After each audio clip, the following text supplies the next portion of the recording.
قرآن وہ کتاب ہے جو در سے انقلاب ہے،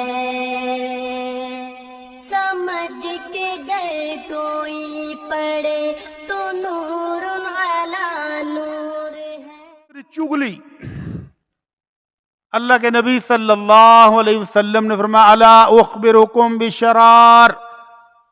بشرارکم، کیا میں تمہیں بتاؤں کہ تم میں سے بدترین آدمی کون ہے؟ تو آپ نے فرمایا بدترین آدمی وہ ہے جو لوگوں کے درمیان لڑائی کے لیے ادھر کی باتیں ادھر بتاتا ہے، جا کر ادھر بیٹھا ہے دوست بن کے ساری خبریں لی، ادھر جا کر مرچ مسالہ لگا کر ان کو بتاتا ہے، ان کی لڑائی کرا دیتا ہے، تو یہ بدترین انسان ہے۔ اور اگر یہی بندہ ان کی صلح کرانے کی کوشش کرے تو اللہ کے نبی صلی اللہ علیہ وسلم فرمایا الا اخبرکم بافضل من الصلاۃ والصدقۃ والصوم، کوئی عمل ایسا بھی ہے جو نماز پڑھنے سے، روزہ رکھنے سے، صدقہ کرنے سے بھی افضل ہو؟ تو صحابہ نے کہا اللہ کے نبی ضرور بتائیں، تو آپ نے فرمایا اصلاح ذات البین، دو لڑے ہوئے کے درمیان صلح کرا دو، تو یہ عمل نماز، روزے، زکوٰۃ، صدقے سے بھی افضل ترین عمل ہے۔ تو چغل خور لا يدخل الجنت النمام، چغل خور اللہ کے نبی فرماتے ہیں جنت میں داخل بھی نہیں ہوگا۔ اللہ کے نبی صلی اللہ علیہ وسلم جا رہے تھے، رستے میں ایک جگہ دو قبریں دیکھی، آپ رک گئے۔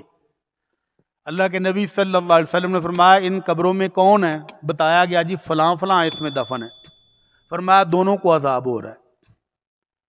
آمنہ کے لال کو کہاں سے پتہ چلا؟ وہی آئی کہ محبوب ان کو عذاب ہو رہا ہے، آپ کے صحابی ہیں، مسلمان ہیں، دعا کریں ان کے لیے۔ تو اللہ کے نبی صلی اللہ علیہ وسلم نے دعا فرمائی کہ اللہ ان کے عذاب میں کمی کر دے، تخفیف کر دے، نجات دے دے۔ تو سفارش کی، تو سفارش کے لیے اللہ کے نبی کو حکم ہوا کہ کھجور کی ٹہنی لو، اس کو چیرو، دو کرو اور دونوں قبروں پر ایک ایک لگا دو، جب تک یہ تازہ رہیں گی ان کے عذاب میں آپ کی سفارش سے تخفیف، ڈسکاؤنٹ دے دی جائے گی۔ تو اللہ کے نبی صلی اللہ علیہ وسلم نے وہ دو کھجور کی ٹہنیاں ان پر لگائیں۔ اب یہاں مسئلے دو سمجھنے کے ہیں، دھیان سے سمجھ لیں۔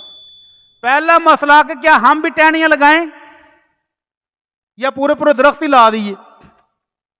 نہیں، بالکل بھی لگانا جائز نہیں ہے۔ کیوں؟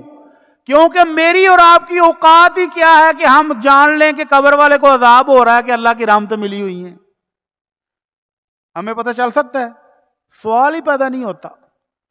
اور اگر پتہ چل جائے تو ہم قبرستان سے میلوں دور بھاگیں، قبرستان کی طرف منہ بھی نہ کریں کبھی۔ تو اس لیے ہمیں نہیں پتا کہ اس بندے پر اللہ کی رحمتیں برس رہی ہیں یا اس کو عذاب ہو رہا ہے، اس لیے یہ درخت لگانے بالکل چھوڑ دے۔ اور دوسری بات کہ اللہ کے نبی کی سفارش سے یہ عذاب کم ہوا تھا، میں اور آپ پھر وہی بات کہ ہماری اوقات ہی کیا ہے کہ ہم درخت لگائیں، ٹہنیاں لگائیں تو ہمارے کہنے سے عذاب کم ہو جائے؟ سوال ہی پیدا نہیں ہوتا۔ اس لیے فضول حرکت ہے۔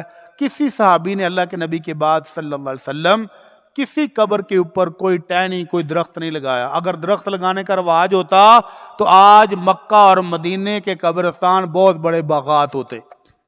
کوئی ایک درخت بھی نظر آتا مدینے کے قبرستان میں؟ نہیں نظر آتا۔ دوسرا مسئلہ، اللہ کے نبی صلی اللہ علیہ وسلم فرماتے ہیں ان کو عذاب ہو کیوں رہا ہے؟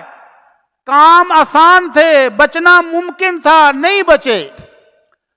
ان میں سے ایک پیشاب کرتے ہوئے پیشاب کے چھینٹوں سے نہیں بچتا تھا، اپنے کپڑوں پر، اپنے جسم پر پیشاب کے چھینٹے گرتے رہتے، موئی نہ اٹھ کے چلا جاتا سی۔